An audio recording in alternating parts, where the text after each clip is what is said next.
If you're like me and see tons of ads for gaming gear, you might have come across a gun mouse, also called a vertical mouse. 15-year-old me didn't have the money, but now that I have disposable income, I bought one to see if it would help my accuracy. Now, some of these mouses offer a surprising amount of promises. This one on Amazon claims it has fast reaction times, better accuracy, and anti-fatigue wrist protection. This way more expensive one provides precise control, easy on the wrists, and accurate control in any FPS setting. This sounds like an awesome product, revolutionary in the FPS genre. Surely this will give me a cutting edge in FPS games. Something I'm very lackluster in. Well, I bought one. Pre-ordered it back in December and arrived a few days ago, and here's what it looked like when I got it out. It looks like this thing on top is a Lego brick. That's because it is. I added a few bricks on top, but quickly found out that it isn't designed for any extra weight, so I left it by itself. We are going to test for its improved accuracy, its faster reaction time, its anti-fatigue wrist protection, and the immersion. The immersion was all over every website for this thing. For reaction times, I can compare my performance in games like Call of Duty, where reaction time is really important. For accuracy, I can go into an aim trainer and just compare my scores between a normal mouse and a gun mouse. For hand fatigue and immersion, well, you're just gonna have to listen to my review. Now, my hands are huge. I'm 6'4", and this mouse was already a little small for me. But, in the right position, my hands would fit the mouse effectively. And when I already started using it in Red Dead Redemption 2, I felt like learning to play a computer all over again. Using a gun mouse was a very weird experience. It was unpredictable and chaotic, like trying to control the horse in the game. And it went as pretty poorly as you would expect, because when I ran into this guy who tested my accuracy, well, I'll just show you.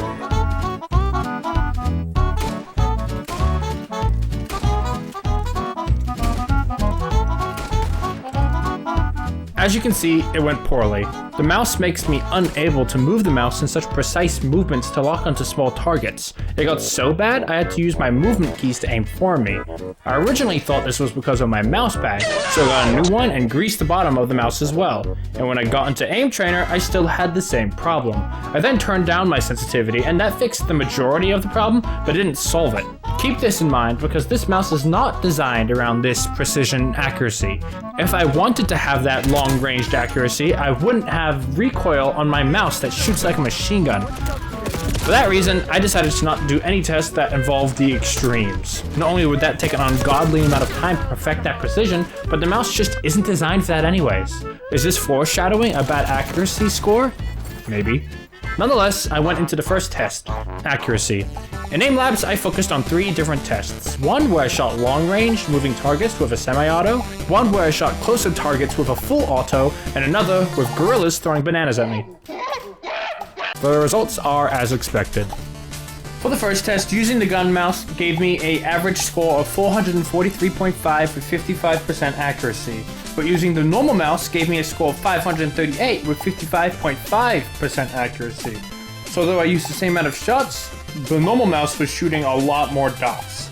The second test with the gun mouse, I got an average score of 1060 with 20% accuracy. But the normal mouse, 1279 with 21% accuracy. This was a surprising difference, as I thought the gun mouse would be a little closer to the normal mouse with this test, where the dots are way more closer together. And finally, the gorillas. Gun mouse got 10 score with 51% accuracy, normal mouse got 45 score with 62.7% accuracy. Keep in mind that for all of these scores, I did the normal mouse before the gun mouse tests, so I could get used to what the test actually contains. So what do the results tell us? Well, first of all, in terms of accurately shooting each of the targets in the tests, it was the same. But that doesn't mean that the gun mouse is good, because I got a lower score with all the tests. Meaning it took a lot more time to shoot each dot. So unfortunately, no, the gun mouse is not better. In fact, the normal mouse is 123.03% better. Now, 23% better is already enough to persuade the majority of you guys to not use this mouse, but keep in mind, it felt like learning to use a computer all over again. And although I did these tests after 4-ish hours of use, it might just come down to me learning the mouse controls. The next test involves reaction speed. Call of Duty is infamously known for its fast pace. You die fast, you get back in the fight fast, and you need to react fast. When an enemy comes around that corner, sometimes it's down to grab it and click the button first. Although rudimentary, it takes skill to master. Test 2, Call of Duty.